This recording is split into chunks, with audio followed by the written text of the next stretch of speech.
औज़ुबिल्लाहिमिनश्शैतानिर्रजीम बिस्मिल्लाहिर्रहमानिर्रहीम अस्सलामु अलैकुम वरहमतुल्लाहि वबरकातुहू। उम्मीद है सब ईमान की सलामती वाली ज़िंदगी जी रहे होंगे।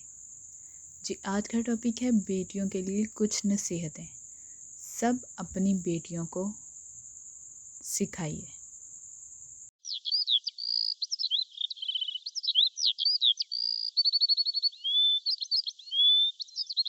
अपनी बेटियों को ये सिखाइए कि अपने चचाज़ाद, खालाज़ाद या किसी भी लड़के से, चाहे वो कम उम्र ही, हाथ मिलाकर मुसाफ़ा मत करिए, हाथ से सलाम मत ले, सिर्फ ज़ुबान से कहे। नंबर 2, अपनी बेटियों को ये सिखाइए किसी शख्स से बात करनी हो तो दरमियान में काफ़ी फासला रखकर बात करें। नंबर 3, अपनी बेटियों को ये सिखाइए किसी भी मर्द से मामला करते हुए हुदूद का ख़ास ख्याल रखो और अपना वक़ार बरकरार रखो। नंबर 4, अपनी बेटी को ये सिखाइए पस्त आवाज़ में आराम से हंसो, बुलंद आवाज़ से कह के मत लगाओ।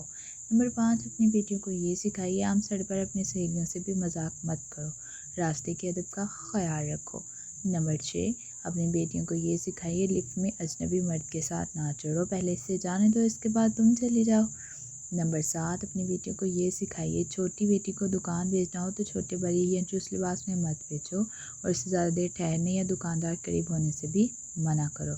नंबर 8, अपनी बेटियों को ये सिखाइए सरगोर किसी भी मर्द से बात करने से एहतियात करो, बाज़ नफसियाती मर्जी होते हैं और औरत को नुकसान पहुंचाने की कोशिश करते हैं। नंबर 9, अपनी बेटियों को ये सिखाइए जब ज़मीन से कोई चीज़ उठाने लगो या दुकान, बाज़ार या आम जगह पर हो तो रुकू के तरीके पर मत झुको, बल्कि कमर सीधी रखकर झुको और इस तरह खड़ी हो जाओ ताकि कोई भी नाज़ेबा हैबिट पैदा ना हो और जिस्म नुमाया ना हो। नंबर 10, अपनी बेटियों को ये सिखाइए दौरान सफ़र में अपनी ज़ाती ज़िंदगी की चीज़ें बयान ना करो, दीवारों के भी कान होते हैं, ना वहाँ बुलंद आवाज़ में बात करो बल्कि इत्मीनान से तस्बीह में लगी रहो।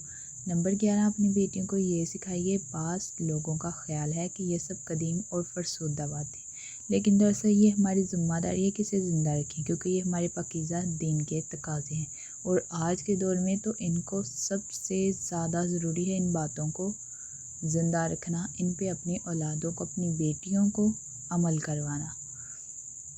अपनी बेटियों को शोबिस या फिर अदाकारों जैसा नहीं बल्कि कायनात की सबसे अजीम बेटी सैयदा फ़ातिमा बिन्ते मोहम्मद सल्लल्लाहु अलैहि वसल्लम जैसा बनाओ, ना कि आज की मॉडल अदाकारों की तरह की।